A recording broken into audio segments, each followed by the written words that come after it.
My wife stopped laughing at my jokes, but her phone lit up constantly with messages from Jake from work. One night, she whispered, "I wish we could talk like this forever," and I thought she was talking to me. She wasn't. The next morning, I forwarded their entire chat to his wife. That evening, I watched as his wife stormed into my living room. My wife turned pale as I said, "You always wanted a double date, right? I'm just a regular guy. Mid-40s. Lived in Chicago my whole life. I work a 9-to-5 job in logistics. Nothing flashy. I come home, kiss my wife, eat dinner, watch a show, go to bed. That was life." My wife, Sarah, worked in marketing. Smart, funny, beautiful, loved her job.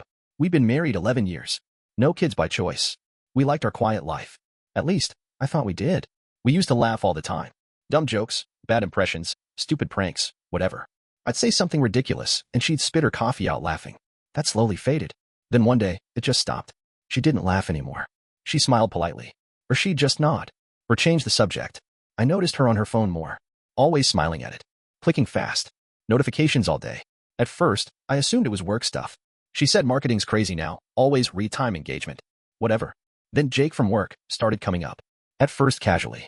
"Oh, Jake said this funny thing in the meeting. Jake recommended this documentary. Jake's obsessed with this new ramen place." And then more and more. Like, daily. "Jake said this. Jake did that." Now, I'm not stupid. I'm also not the jealous type. But you start to notice patterns. Her phone never left her hand. She'd laugh at it in bed. She'd turn it face down when I walked into the room. She changed her lock screen password. All little things. One night, we were in bed. Lights off. I thought she was asleep. I was half asleep too. And I hear her whisper, "I wish we could talk like this forever." I smiled. My eyes were closed. I mumbled, "Me too." Silence. I opened my eyes and turned to look at her. The phone screen was glowing under the blanket. Her face lit up by it. She wasn't talking to me. Something inside me cracked. The next morning, I waited until she got in the shower. Her phone was charging on the nightstand. I never thought I'd do this. Never in a million years. But I picked it up. Entered her old password. She hadn't changed it yet. I opened her texts. Jake from work wasn't saved as Jake from work. It was just Jake. But I knew it was him. And what I found? Flirting. Sexting. Heart emojis. Photos. Plans. Inside jokes. Him calling her babe. Her saying, "I miss you." Him saying, "I love hearing your voice." My hands were shaking. I took screenshots. Sent them to myself. Every single one. Then I did something worse. I scrolled up. I wanted to know how long it had been going on. 6 months.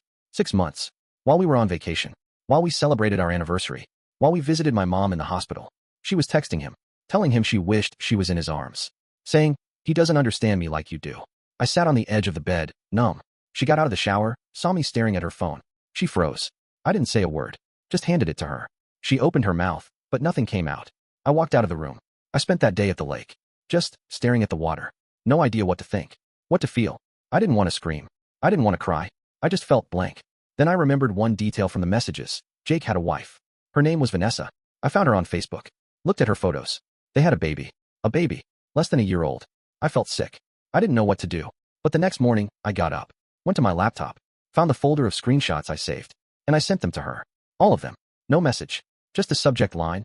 "You deserve to know." That evening, I heard a knock on our door. Sarah and I were sitting in the living room. Not talking. Barely breathing. She looked at me. "Are you expecting someone?"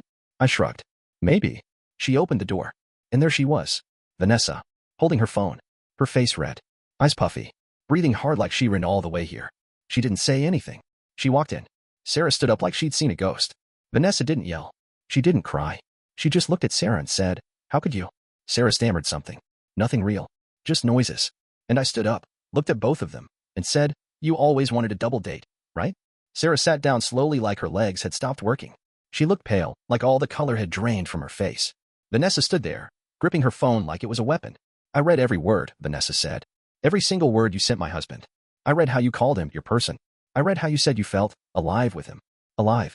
Her voice cracked a little on that last word, and she had to blink fast to keep from crying. I didn't say anything. I just sat back down and watched. Sarah finally spoke. "Vanessa.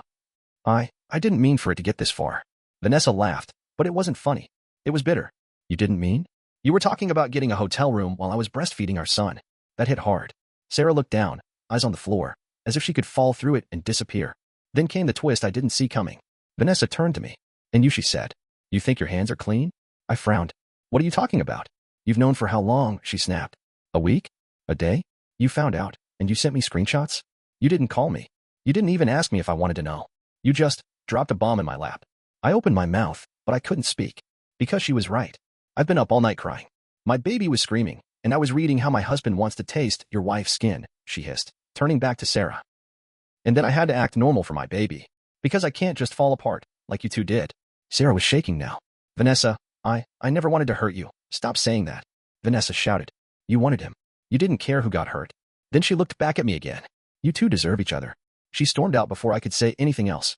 The door slammed behind her so hard a picture fell off the wall. Sarah turned to me. I don't know what to say. I don't want you to say anything, I said. I was lonely, she whispered. You stopped looking at me like you used to. We stopped talking. I thought we were just going through the motions. We were, I said. But you didn't talk to me about it. You talked to Jake. Silence. I ended it with him last week, she finally said. I told him it wasn't real. I told him I loved you. I laughed. I couldn't help it. A cold, humorless laugh. You told him that you loved me? How thoughtful. I mean it, she said, standing up. I know I screwed up. I know. But maybe this is a sign.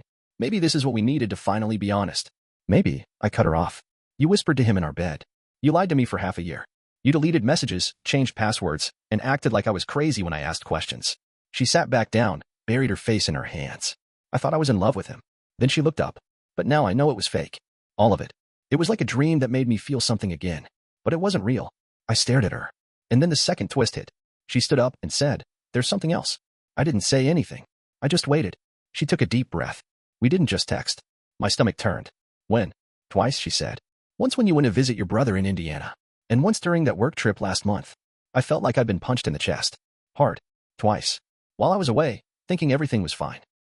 While I sent her pictures of the hotel, of the goofy rental car I drove, of the steak I had for dinner. She was in bed with someone else. I stood up. I couldn't sit anymore. I need air, I said. Don't follow me. I left the apartment and walked down the street. I didn't have a plan. I didn't care where I was going.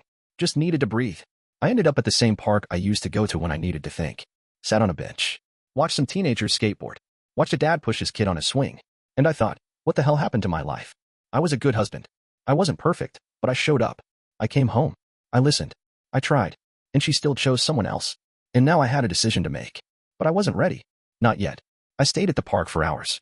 Just sitting there. Thinking. I wasn't crying. I wasn't even angry anymore. Just numb. My phone buzzed a few times, text from Sarah. I didn't read them.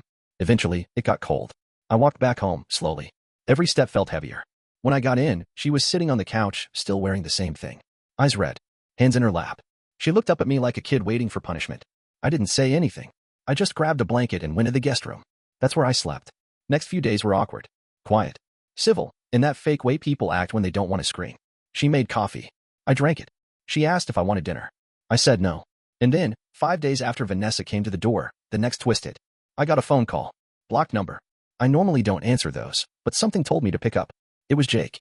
At first, silence. Then, hey, man. My grip tightened on the phone. Don't call here. He sighed. I know. I needed to say something. I don't care, I said. No, he said quickly. You need to hear this. I almost hung up. But then he said the words that froze me. She told me she was pregnant. I felt my stomach drop. What? I whispered. She told me she was pregnant. 6 weeks ago. Said it might be mine. Then a few days later she said never mind. It was a false alarm. I sat down. My knees literally gave out. I didn't know what to believe, he said. But after you sent those screenshots to my wife, I realized she was lying to both of us. I didn't know what to say. Was it true? Was it a lie? Was it another thing Sarah never told me? Jake kept talking. She said she loved me, then ghosted me after you found out. I thought we were running away together. He paused. She lied to me too. I hung up. My head was spinning. I walked into the kitchen. Sarah was folding laundry at the table. Did you tell Jake you were pregnant? She froze. She didn't answer right away. That silence was enough. Answer me, I said. I thought I was, she finally said, barely above a whisper. I took a test. It was faint. I panicked. I didn't know whose it was. That hit like a freight train. You didn't know? I said. I didn't do it on purpose, she said, standing up. I was scared. Then I got my period a few days later and figured it was just stress. I didn't want to tell you unless I was sure. So you told him instead? She nodded, slowly. I told him first. There was a silence so heavy it felt like gravity doubled in the room. I loved him, for a minute, she said. But it was never real. You were real. I see that now. I sat down at the table. I stared at my hands. My voice was flat when I said, you were ready to leave me. I didn't, she said. You were going to. I didn't, she said again, louder. I chose you. No, I said. You settled for me. After the fantasy crumbled. She didn't respond. I stood up. And what if the test had been positive? Would you have told me? Or would you have run? She opened her mouth. Closed it. I don't know, she finally said. And that was worse than if she'd said yes or no. A week passed. Neither of us talked much. Just existed around each other like furniture. I was sleeping in the guest room. She was in our bed. I started staying late at work, eating takeout on the drive home. I couldn't stand the smell of our kitchen. It reminded me of the life we pretended we had. I hadn't told anyone about what happened. Not my brother. Not my best friend. Nobody. I was ashamed. I didn't want the pity. Then my friend Malik called.